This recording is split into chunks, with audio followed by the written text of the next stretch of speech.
진격의 거인에 나오는 초거인, 초거대 유인원, 킹콩, 이런 거대 생명체가 정말로 우리가 사는 지구에 존재할 수 있을까요? 거대 고릴라 콩의 키는 약 100m에 무게는 무려 5만 톤입니다. 스탠포드 대학의 고생물학자 조나단 페인은 지구 생명체들의 신체 크기에 대해서 연구를 진행했는데 그는 이렇게 결론지었습니다. 지구에서 어떤 생물도 무게 100톤을 초과하는 건 어렵습니다. 육지 생물들을 봅시다. 코끼리는 육지 동물 중 가장 큽니다. 아프리카 코끼리의 무게는 최대 7.5톤에 달하죠. 그렇다면 고대 생명체는 어떨까요? 고대 생명체 중 큰 놈을 떠올리면 가장 먼저 공룡이 떠오르죠. 공룡 중에 가장 컸던 브라키오사우루스는 신장 30m에 체중은 무려 100톤 정도. 조나단 페인 박사가 말한 100톤이라는 한계치에 거의 다다른 겁니다. 오늘날의 아프리카 코끼리보다 10배 정도 더 무거운 셈이죠. 바다 생명체는 어떨까요? 지구 역사상 가장 큰 생명체 대왕고래는 몸 길이 30m, 몸무게는 무려 180톤에 달합니다. 대왕고래가 100톤의 한계를 넘길 수 있었던 건 바다의 부력 덕분이죠. 만약에 대왕고래가 육지에 살았다면 100톤을 넘기기는 역시 힘들었을 겁니다. 키 100m, 무게 5만 톤의 콩을 살펴보죠. 과학자들은 이렇게 말합니다. 콩은 인간하고 거의 비슷한 형태의 골격을 가지고 있는데 이 골격으로는 5만 톤이나 되는 콩의 몸무게를 버틸 수 없다. 인간의 허벅지 뼈는 인간 무게의 약 10배가 되면 부러지는데 만약에 콩도 마찬가지라고 하면 콩의 허벅지 뼈 역시 견디지 못하고 부러질 것이다. 만약에 뼈가 버틴다고 해도 땅이 푹푹 꺼져서 마음대로 돌아다닐 수도 없을 것이고 실제로는 가만히 서 있지도 못할 것이다. 또 만약에 콩의 뼈가 보통의 인간보다 훨씬 강하다고 치자. 하지만 뼈의 밀도가 늘어나는 데는 한계가 있다. 콩의 무게를 지탱하려면 뼈가 훨씬 커야 된다. 만약에 그렇다고 한다면 콩의 모습은 거의 뼈만 대부분이고 근육은 매우 적은 모습일 거다. 뼈는 그렇다고 치고 넘어간다고 해도 다른 문제도 많습니다. 일단 근육의 단면적이 증가하면서 근력이 심하게 약해질 겁니다. 그리고 몸무게가 5만 톤에 육박하면 폐나 심장에 가해지는 압력도 엄청나게 높아집니다. 마치 물속 깊이 들어간 것처럼 폐와 심장이 쪼그라드는 거죠. 혈액순환에도 문제가 생깁니다. 혈액을 순환시키는 심장은 근육으로 이루어져 있는데 심장 근육의 힘이 그대로일 때 몸만 커진다면 심장 박동만으로는 온몸에 피를 공급하기란 어려울 겁니다. 만약에 혈액이 흐르는 혈관의 모습이 단순한 파이프 형태에다가 혈관의 지름이 10배 정도 커졌다고 가정해 봅시다. 그런데 혈액처럼 점성이 있는 유체가 관을 흐를 때는 관 내부 벽면하고 마찰 저항이 생기는데 이는 표면적에 비례해서 100배 정도 증가합니다. 뿐만 아니라 높이에 따른 압력 변화, 모세혈관의 단면적 증가에 따른 압력 변화까지 고려하면 혈액순환은 훨씬 더 힘들어질 겁니다. 호흡도 문제입니다. 지구의 산소 농도는 그대로인데 폐가 크게만 커진 상태라면 어떤 일이 벌어질까? 콩은 폐에서 적당한 산소를 얻지 못할 겁니다. 또 크기만 커진 심장은 그나마 얻은 산소를 온몸에 공급시킬 수도 없습니다. 콩의 몸을 유지할 산소가 부족한 거죠. 결국 콩의 신체는 폐 크기도 엄청나게 커져야 되고 심장도 커지고 근육도 강해져야 되고 호흡 횟수는 많아져야 됩니다. 그렇지 않으면 콩은 걷지도 못하고 가만히 앉은 채 호흡해야 되고 오히려 호흡 보조 장치가 필요할지도 모릅니다. 체온 유지도 문제입니다. 클라이버 법칙에 따르면 생명체들의 대사율은 체중의 4분의 3제곱에 비례합니다. 즉 몸무게가 커질수록 대사율도 높아지는 거죠.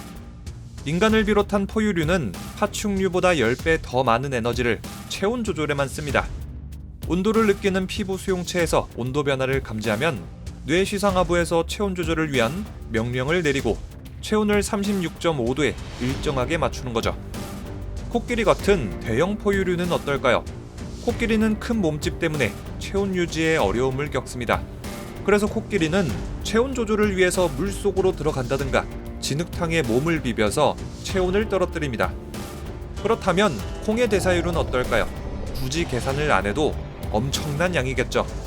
콩의 몸에서 발생하는 열이 그만큼 많다는 건데 몸집이 워낙 크다 보니까 신체 내부의 열은 많이 쌓일 것이고 이걸 시키는 과정도 어렵고 오래 걸릴 겁니다. 콩의 체온 조절 메커니즘은 인간이랑 거의 비슷할 걸로 예상되는데 콩의 크기가 너무 큰 게 문제입니다. 일단은 콩의 피부만으로는 체온 조절이 불가능합니다.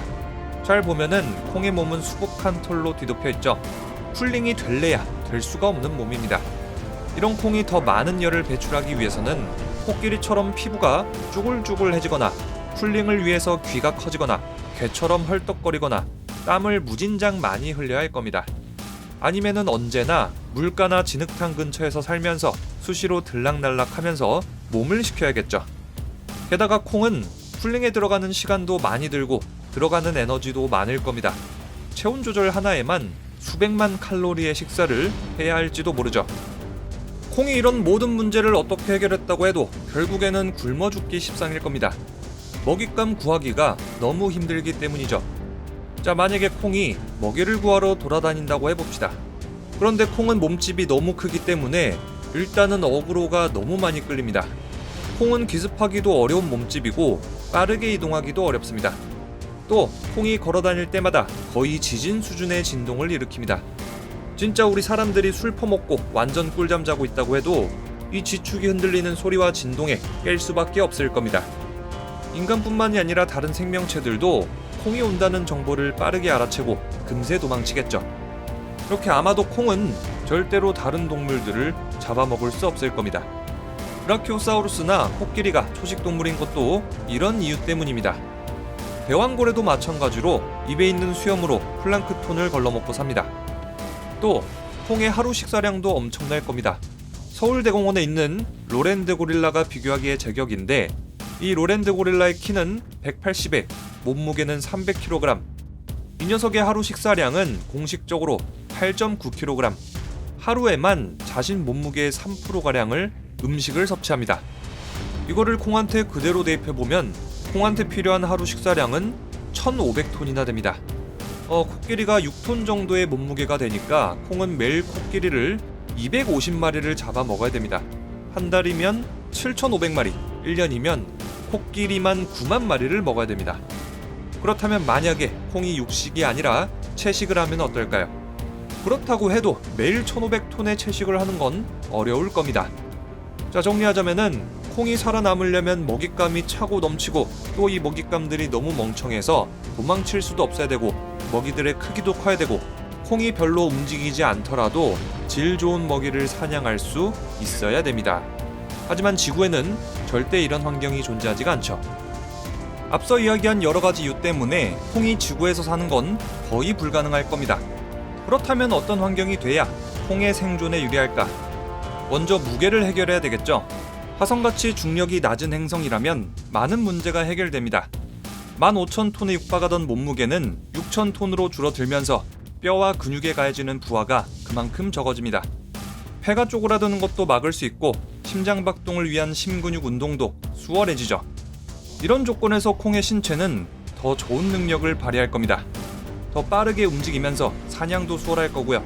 근육이나 뼈도 더 잘 버틸 수 있겠죠. 다음으로는 대기에 많은 산소가 있어야 됩니다. 높은 산소 함량은 산소 공급이 어려워서 산소 호흡기 없이는 못 살던 콩을 팔짝팔짝 뛰게 만들 겁니다. 게다가 산소가 많아지면 콩이 먹는 먹잇감들도 함께 커집니다. 대기 중에 산소가 많아지면 식물도 커지고 곤충들도 거대해집니다. 다른 동물들도 지금보다 훨씬 더 커지겠죠. 콩이 먹이 사냥할 때 쓰이는 에너지가 많이 줄어드는 겁니다. 자, 이렇게 킹콩 같은 거대 몬스터가 지구에서 생존하는 게 가능할까? 거대 몬스터가 실제로 지구에 존재할 수 있을까를 알아봤는데 앞서 말한 것들 말고도 몇 가지 문제가 더 있습니다. 몸집이 너무 큰 탓에 신경의 신호를 보내는 속도가 엄청 느려지고 그만큼 영화에서처럼 재빠른 반응 속도를 보이는 건 거의 불가능할 겁니다. 또 브라키오사우루스나 코끼리 같은 이런 거대 동물들은 모두 사족보행이죠. 과학자들은 초거대 이족보행 생명체는 100톤보다 5분의 1 수준 20톤이 한계라고 보고 있습니다. 알아보면 알아볼수록 콩 같은 초거대 괴수는 절대로 불가능하다라는 게 명확해지죠. 하지만 오히려 이런 거대 몬스터의 존재는 불가능이기 때문에 영화가 더 재밌는 거겠죠. 영화는 현실에서 불가능한 것들을 가능하게 해주니깐요. 그런데 방사능 오염수를 바다에 버리면 어떤 일이 벌어질까? 바다 생태계는 정말로 안전할 수 있을까? 다음 콘텐츠는 방사능 오염수입니다. 그럼 지금까지 리뷰형이었습니다.